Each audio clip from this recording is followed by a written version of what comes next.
Hello guys, hello, this is for Gemini. Gemini, welcome dito sa aking channel, Kapalaran 888. Welcome guys. Alamin natin kung anong messages, vibration, gabay energy para sa inyong lahat.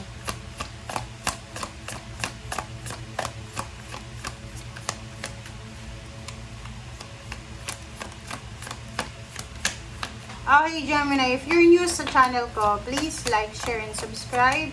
Kung nakasubscribe ka na, thank you sa lahat ng mga Gemini. Okay. Wedding, ground yourself. Aha. May mga Gemini dito na pwedeng nagpaplano kayong magpakasal sa pare, sa huwes. Dito sinasabi ng bara sa'yo na yung iba sa inyo pwedeng you're celebrating golden wedding anniversary or pwedeng mga renewal of vows, parang ganon. Sa nakikita ko sa'yo dito sa mga in a relationship na Gemini, you need to be careful ha, kasi baka masyado ka ng possessive sa relationship nyo. Okay? This is a reminder sa lahat ng mga Gemini na may relasyon, may asawa, boyfriend, kalibin, partner. Hindi ibig sabihin na partner mo siya, asawa mo siya, sasakalin mo na siya sa, alam mo, you need to ground yourself. Sabi ng baraha dito na you need to detach yourself. Alisin mo yung sarili mo sa mindset na, yung mga old mindset, 'di ba? Nung panahon kupong-kupong pa. 'Di ba? Ganito 'yon. May mga lalaki na sabihin natin silosa. Since lalaki sila, nasa mindset nila na yung babae dapat sa bahay mag-alaga ng bata. Mag-alaga ng bahay, yung lalaki lang. Tapos pag ganyan yung scenario, yung babae, syempre, kung dati siyang career woman, madidepress siya. Okay? So, may mga pangangailangan siya. Lalo kung may trabaho siya dati, pwedeng pwedeng sanay siya na mag-shopping, sanay siya na gumastos. Dito na magkakaroon ng problema. Kasi pwedeng, alam nyo yung Gemini, sorry pero huwag kayong magalit Ang Gemini kasi matipid. Kuripot, malipid. So, kung yung asawa mo, sinabihan mo siya or kalibin mo na mag-stay na lang sa bahay, tapos nangangailangan siya ng pera, tapos hindi mo siya bibigyan, hindi magiging maganda yung relationship nyo. Mas okay pa na payagan mo siya na magtrabaho para mayroon siyang sariling pera. And hindi mo na problema na magbigay sa kanya. Ganun yun. Okay?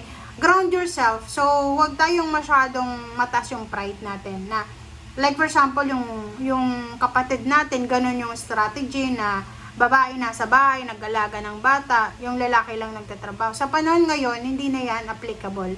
Applicable yan guys, yung unang panahon, lalo sa mga lolo-lola natin. Kasi unang-una, nung unang panahon, hindi pa marami yung tao, hindi pa new technology. Sa bundok lang, pwede ka nang mabuhay. So, plus, walang transportation dati na kailangan, di ba? Magtatrabaho ka, sasama ka sa asawa mo, diba? Parang gano'n. So, sino mag-aalaga ng anak mo? Dati walang daycare, walang kinder, parang gano'n na pwede mong iwanan yung anak mo. So, diba? So, ngayon, we need to, i-upgrade natin yung sarili natin, Gemini. Okay? Hindi ibig sabihin kasal ka, hindi ibig sabihin committed kayo sa bawat isa. Yung decision mo, decision niya na rin. Hindi, kahit mag-asawa na guys, mayroon tayong mga kanya-kanyang kalayaan na dapat ibigay. Okay? I know someone na hindi siya Gemini pero hindi ko alam kung ano zodiac sign niya. Pero kasi hindi ko naman siya tinatanong. Nurse. And then nakapag-asawa siya ng parang narcissistic na, ayun, yung mga old mindset na ganun. Mag-stay ka lang sa bahay, ganyan. Yung nurse na yun, breadwinner pala sa family yun 'di ba? So, nag-stay lang siya, like for example, 5 years. Nung 5 years na yung anak niya, nagtrabaho na siya, nagalit yung lalaki. And then, akala ng lalaki, hindi niya maintindihan na kailangan ng nurse na yun na magtrabaho para sa pamilya niya, para Para may pera siya. Mas maganda kasi pag may sariling pera. And then yun, nagloko yung lalaki, yun yung rason niya, na hindi daw sumusunod sa kanya.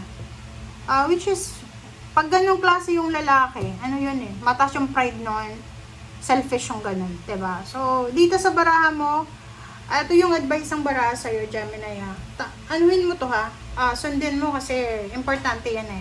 Importante na kahit may asawa na tayo, wag nating isipin na yung gusto niya or gusto mo, gusto niya rin, no? Wag tayo magko-conclude. Kasi unang-una, ilang taon kayo nagkakilala, bago kayo nagkakilala. So, halimbawa nagkakilala kayo, 21 kayo, or 25 ka. For the 25 years, kasama niyo yung pamilya na. Iba yung buhay niya sa buhay mo ngayon. Or, 'di ba? So, wag nating i-implement yung kagustuhan natin sa mga makakasama natin sa buhay. Iwasan natin 'yon. Okay? Alright. So, 'di ba, Libra balance. Kailangan may balance sa buhay. Kailangan na 'yon, stability. Ibig sabihin 'yan, wag nating kumbaga wag nating yun i-implement o anong tawag doon, i-impose yun. Wag nating i-impose, i-implement yung mga bagay-bagay na gusto natin sa mga person natin. Kawawa naman, 'di ba? Kasi for me lang ha. Kung babae ka, tapos umaasa ka lang sa asawa mong lalaki, parang feeling ko na nakakulong ako. Parang feeling ko naka-jail ako. Parang ganun. Tapos may mga lalaki, I always watch yung mga yaya, diba? Nasa, yaya series sa US. Yung sa TV. Na, yung mga babae,